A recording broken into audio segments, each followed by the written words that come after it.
A shutdown and a meltdown, a true shutdown and a meltdown is literally short circuitry in the brain.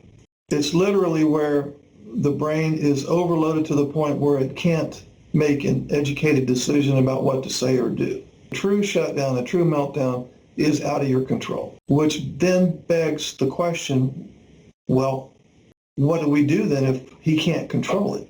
You can't think in terms of intervention when we're talking meltdowns and shutdowns. Once it's already got up some steam, it's too late to do anything. It's just going to have to write itself out. So, okay, what do we do then? We have to think in terms, here's the magic word, prevention.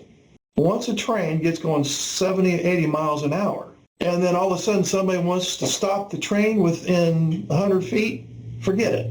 Same thing with a meltdown or a shutdown. If you want to stop that shutdown or meltdown train when it's already going full steam, forget it.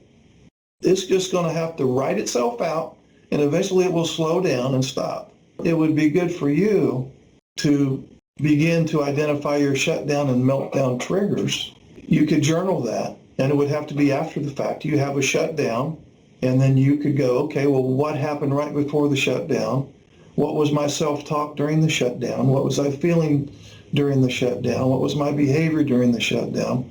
And you kind of do a little analysis on the antecedent. In other words, what happened before, what happened during, what happened after, with the hope of finding some patterns or themes of your triggers, so that when in your case, shutdown trigger shows up, you go, wait a minute.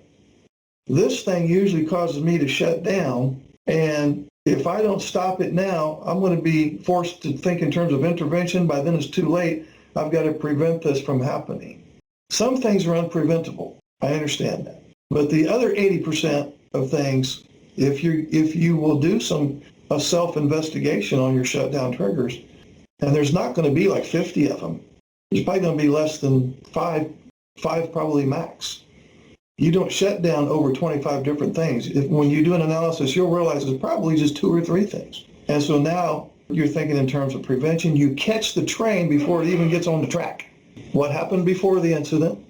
What was my self-talk that triggered? Because it's not the incident that caused your shutdown, it's your self-talk, your internal analysis on the event that causes the shutdown.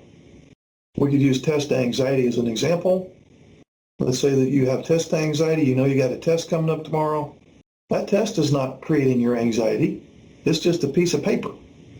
It's your thoughts about the test.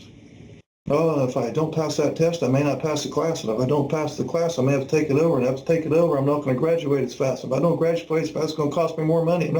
Boom, you're off and running by then. So you want to look at not only the antecedent, but your self-talk about the antecedent. The event happened.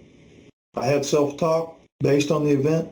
I had certain feelings based on my self-talk. I had certain behavior based on my feelings. And the result occurred after all of that business. And so that's the analysis right there. And it would be helpful to write it down.